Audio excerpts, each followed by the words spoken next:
Hey everyone. Well, it is Wednesday. It is the day after Election Day, and I know a lot of people out there are giving their hot takes on what happened in yesterday's election. But let me just say, I am so filled with hope, with joy, just overwhelmed, to be honest, with emotion at the results of yesterday's election, not just because of the results of the races that got national attention, like the amazing election of my House colleagues, Abigail Spanberger in Virginia, who became the first woman ever in American history to be the female governor of Virginia, Mikey Sherrill, the first Democratic woman governor of New Jersey, Proposition 50, which will help to make sure that there is more fair maps in next year's election. Of course, the New York City race, but also because there's literally races all across the country that were won last night in towns and villages and communities just all over the country where people broke records, where it was the first mayor elected of a certain background, first woman, school boards that were flipped, people who stepped up to run for the first time. And for me, what this is a sign of hope and change and the reality that the United States and our country believe in the possibility of the American dream and that it is alive and well, and that people all across the country answered the call, stepped up, ran for office, and millions and millions and millions of Americans went to the ballot box yesterday and over the last several weeks to speak loud,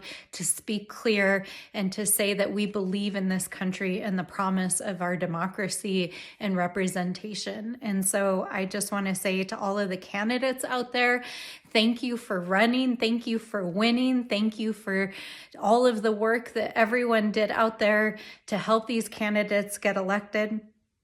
But I also want to say that, it's been interesting this morning to watch as my Republican colleagues have scrambled to try to explain what happened.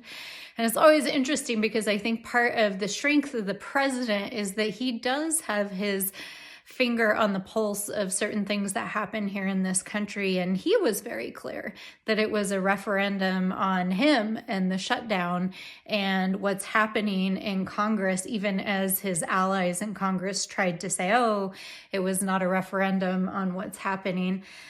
But I think it's very clear that this was the American people saying no to the hate and division that they've seen sown over the last 10, 11 months. It's no to the abuse of power and the abuse of people's civil liberties and civil rights. No to the rewriting of history. No to the abuse of our Constitution and the rule of law. It's no to, folks who would rather prop up billionaires and people at the top while children are left without food and families all across America don't know how they're going to afford healthcare. It's no to a president that is abusing his power daily and a Supreme Court that today looks poised to shoot down his tariff regime, which is causing all of our prices to go up. It's no, even from the Republican leadership in the Senate, who told the president today that they do not have the votes to override congressional rules to get through his agenda. It's no. The American people have had enough. We want our country back. And I think that's exactly what yesterday's election was all about. So this is all about the power of the people, you guys. It shows that when we stand up, we speak out, and we do the work, we win. And so I hope that all of you take the lesson from this victory, that today is a new day. We dust ourselves off, we get up, we get back in the arena, and we continue the work and the fight for our country, our communities. And I know it's rough times out there. My hope is that in the wake of this insanity, that my colleagues across the aisle somehow come back to their senses and that the government reopens and that we're able to cut a deal to help make sure that you all are protected. But we are still in the throes of the shutdown. And so in the coming days, I will be out here in our communities in New Mexico. We are doing resource fairs, we'll be at food banks, and we'll be out and about in the community. So please contact my office if you need anything at all, and know that I'm with you all. And I hope that you all have a little time to rest today, to celebrate, and just to continue to have hope and faith in our country and our people and our democracy and the work ahead.